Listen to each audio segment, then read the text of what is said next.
Welcome back, ladies. You have made it to week 3. Week 1, week 2 are under your belt. You've been putting in the work, building strength, building endurance, and now we're going to make sure that your body is fueled and recovered so you can keep that performance going all season, right? Because this isn't just for 4 weeks. This is just preparing you for the next season, right? Or seasons, however long you're hunting. For me, my hunting season doesn't end until December-ish. So there we go. All right. Now I do have a couple of updates before we dive deeper into fuel and recovery. So first of all, I am really sad that I can't be with you in person because currently I'm in Montana speaking at a women's wilderness summit and teaching more women exactly what you are being taught right now, being coached right now. Um, Although y'all are my favorite. I'm just already gonna say it. I don't even know these women, but y'all are already my favorite. So, okay.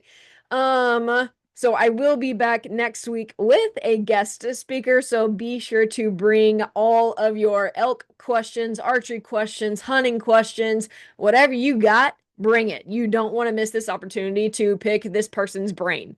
All right. And then lastly, so in your Train Heroic, you are going to see a little bit of a difference. All right. So week 1 and week 2 were basically the same, right? Reps and sets all stayed the same. The exercises stayed the same. Well, in week 3 and 4, you're going to see different sets, different reps, and added time. And the reason being is this is called progressive overload, right? So progressive overload is gradually increasing the challenge of your training over time, so your body continues to adapt and get stronger without injury, right? So you're not going from 0 to 100 all at once. All right. You are adding slowly, you are gradually building, and this does help minimize injury, which is the goal, especially before hunting season. So, and the thing is as you're going into this third week, right, you may not have access to heavier weights. And that is okay, right? That is not the only way that you can progress. All right. So you can do progressive overload by, yes, lifting heavier weights, but also doing more reps and sets, which is what you're going to see in the reflection of Train Heroic. Also, increasing time under tension. So this is going slower, right? So really going slow on those strength days. Those 3 strength days, Monday, Wednesday, and Friday. If you are doing more reps, you don't have heavier weight, but you know you can do more, well, go slower on your reps. You can also reduce your rest time. That's another added progressive overload. And lastly, you can add or like you can do more challenging variations of the exercises. So if you need help in that, just comment in the Train Heroic underneath the exercise saying, hey, I would like a heavier version or a more difficult version of this. Let me know and I will message you. Right. So I see all of your messages. So keep asking them, keep commenting because I will comment back and help coach you. Again, I'm not here to just deliver a program. I want to coach you through this. And I don't know how to coach you unless I like know where you're at. All right. So please ask the questions. Um, but yeah, so progressive overload, the thing is if you keep doing the same thing over and over and over, your body stops adapting. And so progressive overload ensures that you keep building muscle, building strength and endurance instead of plateauing, right? And so progressive overload is like adding another ridge to your hunt. You gradually make the work harder, so your body keeps getting stronger, faster, and more capable for the mountain. So that's the last of my updates. Let's talk about fuel and recovery. All right. And so why this matters. Well, here's the thing. You can train perfectly, right? I can deliver this workout to you, but if you are under fueled or you are under recovered, your results will stall. All right. And so fuel, I want you to think of this, all right? So fuel is the energy to do work. Recovery is the process that makes you stronger from the work. Okay? Because you go into the gym not to get stronger. You're like, yeah, I am. Okay, hold on. You go into the gym and you break down muscle. You actually get weaker. but it's in the recovery where the building process starts. So you go into the gym to break down your muscle, and then it's in the recovery where that muscle is rebuilt and you get stronger from the work through the recovery. All right. And so without fueling and without recovery, you might, all right, feel flat, sluggish, or just gassed halfway through your workout or halfway through your ruck or halfway through your hunt. All right. So that's another indicator that you might be underfueled on your hunt, especially if you're going out multiple days in a row. Make sure you're fueling yourself. All right. Make sure you're hydrating yourself. If you're sore for more than 48 hours, I would like I kind of go back and forth on this one, to be honest, because I definitely have been sore for more than 48 hours and I am fully fed. Right? I am well fed. But it's a matter of did I recover well? And then did I go too hard too fast? All right. Again, going back to the progressive overload, if you go too hard too fast, then yeah, it is going to take longer than 48 hours for your body to catch up. So kind of the sweet spot is you don't want to cripple yourself by any means in your workout by going too hard too fast or too heavy too fast. You want a mild soreness. You're like, oh, okay, hello, she's there, right? And kind of waking up the muscles. You might walk funny, that's okay, but again, if it persists for like days or weeks, you need to back off. All right. And without fueling and without recovery, your risk for injury skyrockets. So think of fuel and recovery as your insurance policy for all of the training that you are doing. All right. So we're going to break this up. All right. We're going to talk about fuel and just how to eat for performance because we're not in here to chase fad diets. I hate fad diets. All right. We're in here to fuel ourselves like mountain athletes because you are an athlete. I don't care what you say about yourself. You are a mountain athlete because you go chase animals up on the mountains. All right. So, first and foremost, protein is your number one priority. I want you to aim for 1 gram per pound of goal body weight. Now, when I say goal body weight, I don't mean like the weight that you want to be because that's the weight that you were in high school. No, ma'am, we ain't doing that. All right. I'm talking about when did you feel the strongest? When did you look in the mirror and you're like, oh, hey, okay, right? You're checking yourself out that weight. And here's another thing that I want you to think about. Your goal body may weigh more than you think. All right, because muscle is dense. All right, it's way more dense than fat. Fat is fluffy. It takes up space. So just solely focusing on the scale, you're messing with your mind. All right. So for your goal body weight, go for the BMI. Listen, I'm not the biggest fan of BMI, right? The BMI calculator and all that, but it's a good guideline if you don't know what to aim for. All right. So you can just Google like BMI for women, however your age is, right? And you want a healthy body weight. Yeah. So Google that, look it up, and you're like, okay, cool. I can aim for that.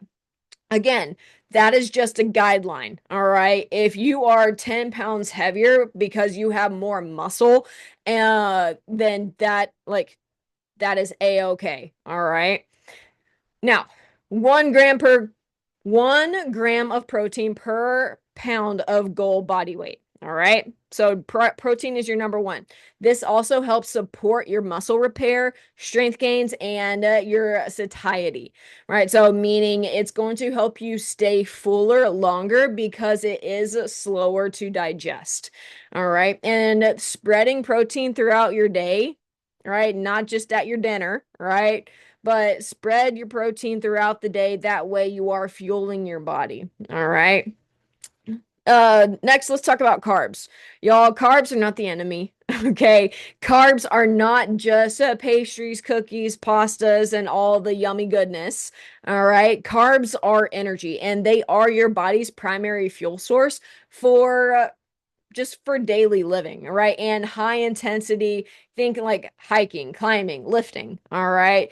Carbs are vegetables, they are fruits, they are your oats, they are your whole grains, they are the brown and white rice. All right. If you and yeah, I'm gonna try not to get into the weeds too much, but carbs are not bad. All right. You do need carbs. Now, how many carbs or how much carbs do you need? Well, that depends on you, right? That depends on your body and how your body responds to how that said amount of carbs, right? So I know that I'm being very vague and I'm doing that on purpose because everybody's body is different. All right. Um, and I mean, you need carbs to build muscle. You do. All right. So it's just a matter of what is your goal and then and then reverse engineering your goal into the macros, into the calories and into all of that. All right. So carbs are not your enemy. They are your body's primary fuel source. Making sure that you aren't overindulging in the cookies, pastries, pastas, all the yummy goodness. All right. But you are actually prioritizing real foods. All right. So vegetables, oats, fruits, right? So prioritizing those. Now, fats, all right, fats don't make you fat, all right. Let's leave the 90s diet advice in the 90s. Okay, let's not bring that back. Fats are great for hormones and for joint health. All right, so I want you to think avocados, olive oil, nuts, the fatty fish, right? Salmon, mackerel, halibut, all of that. Cold water fatty fish, y'all, omega 3s do wonders for the body and for inflammation, right? And so fats, this is kind of your long-term energy. Again, it does help with inflammation control. It helps with brain health. It helps with hormones. You need fat in order to digest some vitamins and minerals.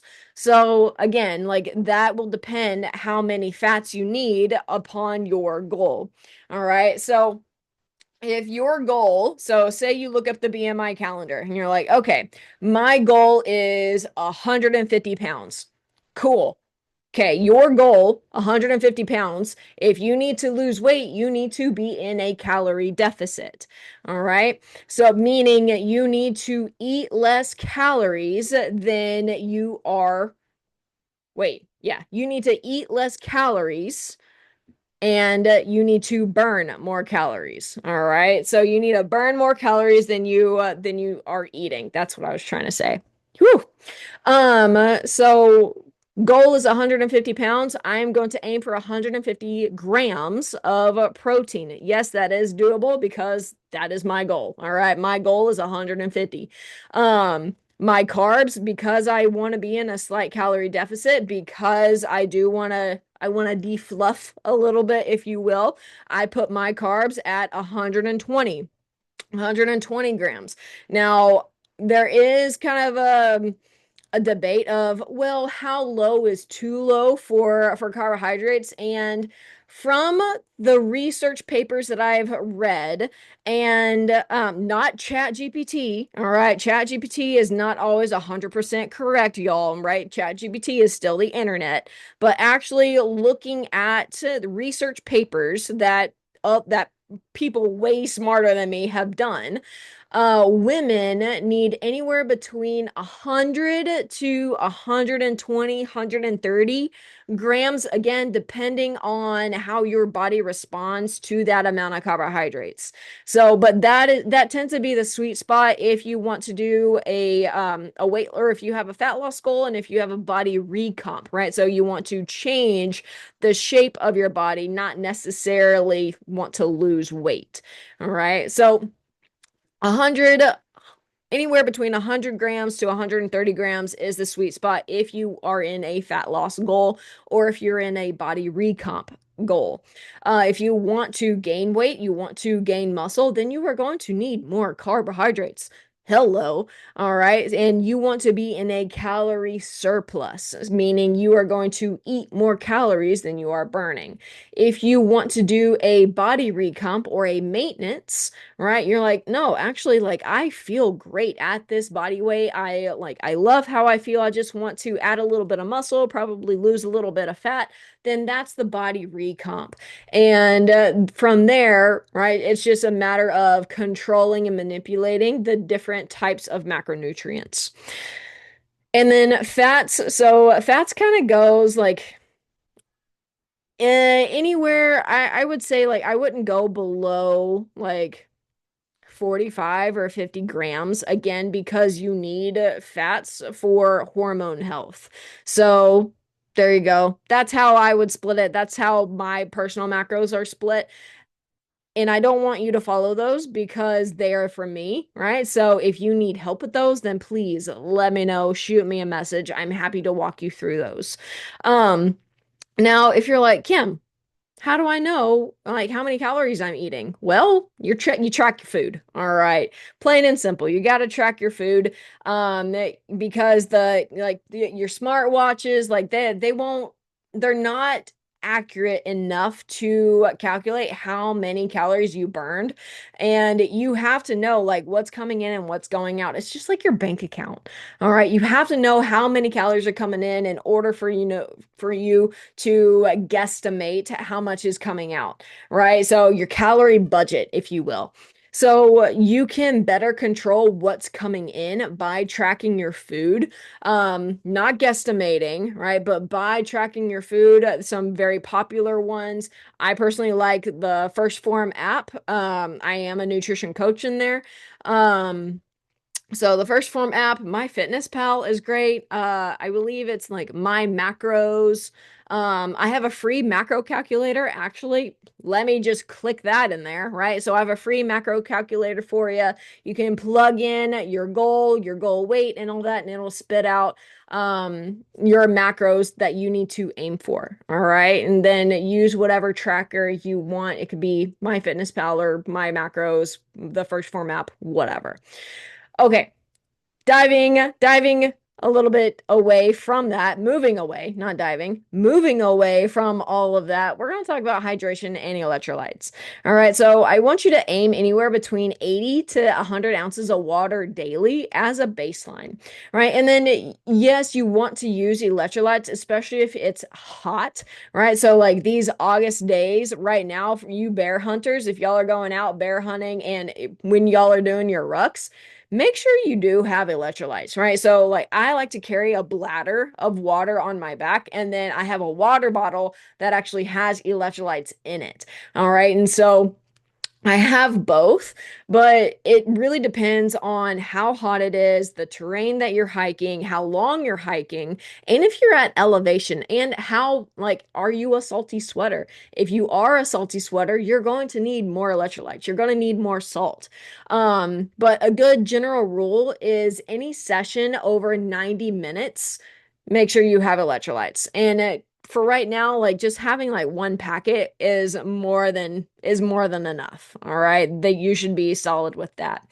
So some backcountry like fuel tips, practice what you're eating, right? When you take hunting. Try to avoid the new food surprises mid-season because you don't want a situation where you gotta run and dig a cat hole because you had that weird mountain house mountain house meal that you had never tried before, and you're like, oh, that's not sitting well.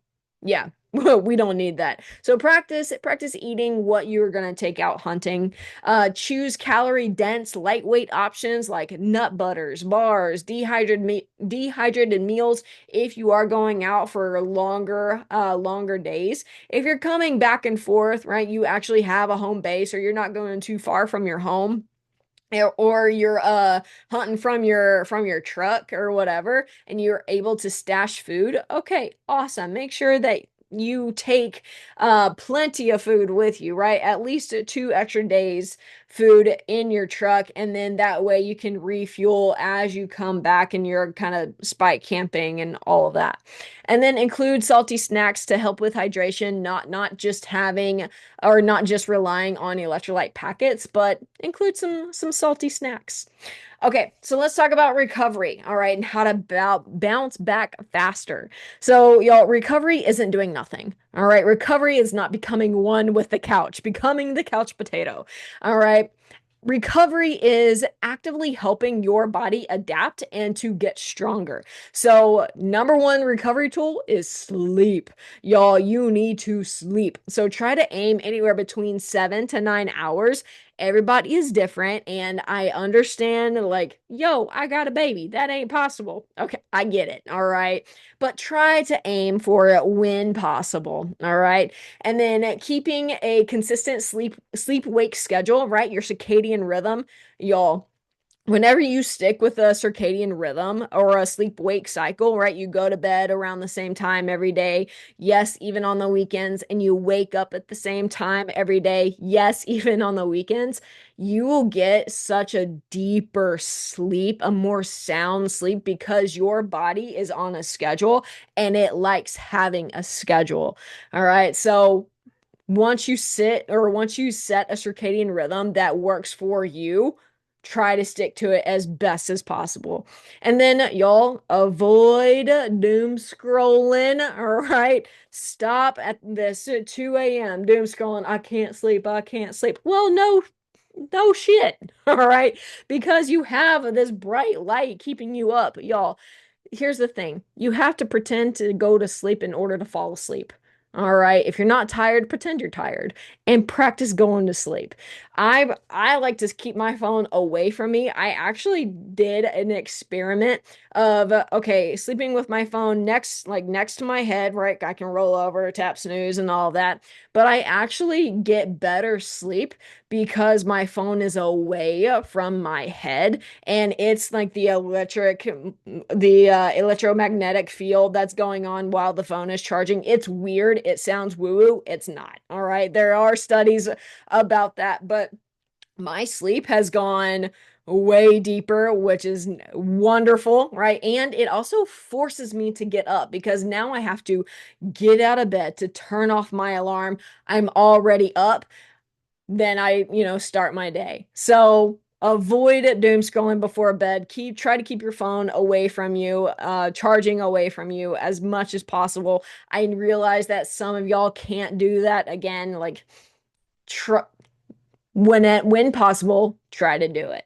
Now, since sleep is your number one recovery tool, right? And you are not just becoming a couch potato, y'all, mobility and stretching. All right.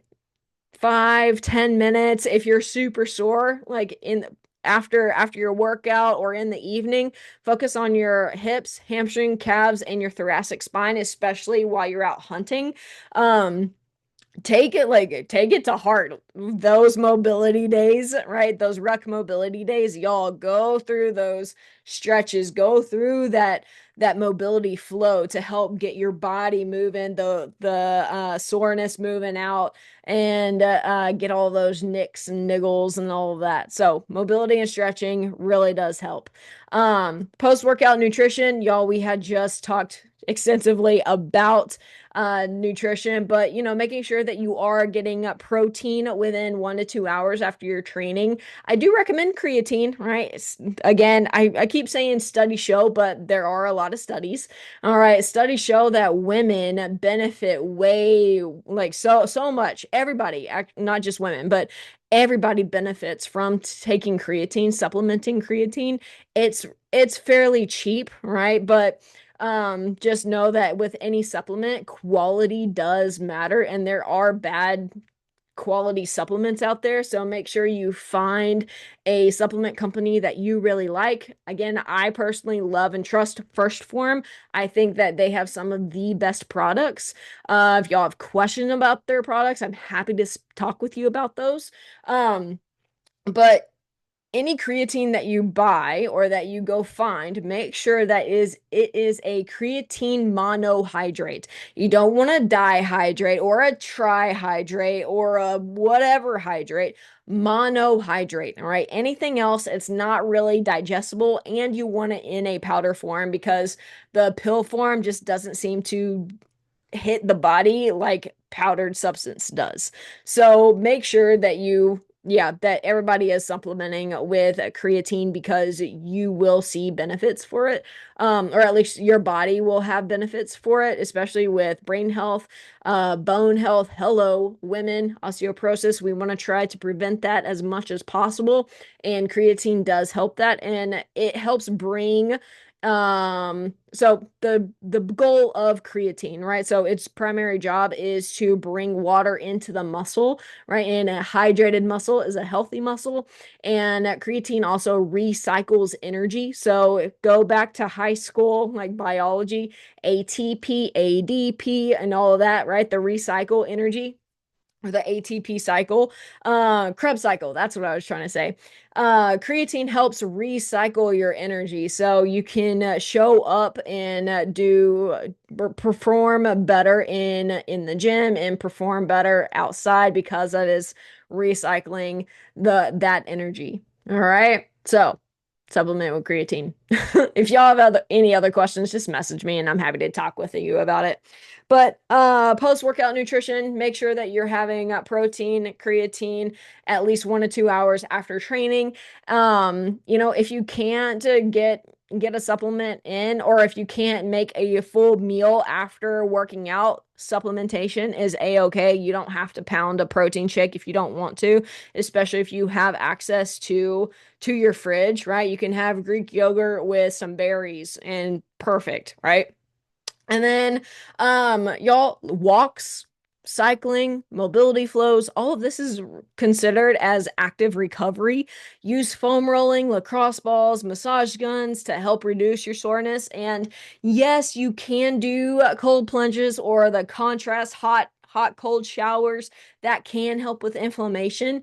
Um, I would be hesitant to say like cold plunge all day every day. I'm super hesitant to say that. It's not as I don't know what the word that I'm trying to say. It's not as you don't get as much bang for your buck. All right. So at like with cold plunging, like focus on the other things first. If you want that edge, okay, you can do cold plunge, right? But you don't have to in order to succeed or in order to reach your goal. All right. So we talked about fuel, we talked about recovery. Y'all, I want to go into a little mental recovery also because that matters too. Your brain matters. All right. And stress is draining. All right. It will drain you. So making sure that you are paying attention to your mental recovery, right? So you have those like you get outside and you go for a walk, like a 10-minute walk in the morning, or you journal. You have something to help unplug just for a bit to help reset your nervous system because stress can wreak havoc on the body like no other. So make sure you are taking care of your mental health. That, yes, exercise does play a huge role in that. It does help combat depression and anxiety, but also just making sure that you are journaling, that you have other practices in play. All right.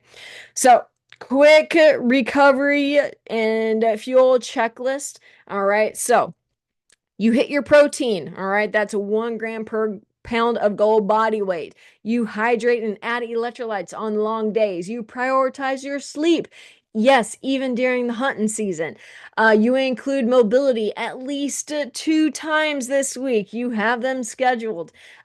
Eat enough carbs and fuel for performance. Do not undereat. All right. Carbs are not the enemy, and fat doesn't make you fat. All right. It's the overconsumption of calories that's going to pack on the weight because you are in a calorie surplus. So making sure that you are tracking your food if you want a baseline. All right. So There you go. If y'all have any other questions, please shoot me a message, shoot me a text. I'm happy to go into further detail about these. Again, I know this is a recording and y'all are going to be watching this later, but I am here to help you.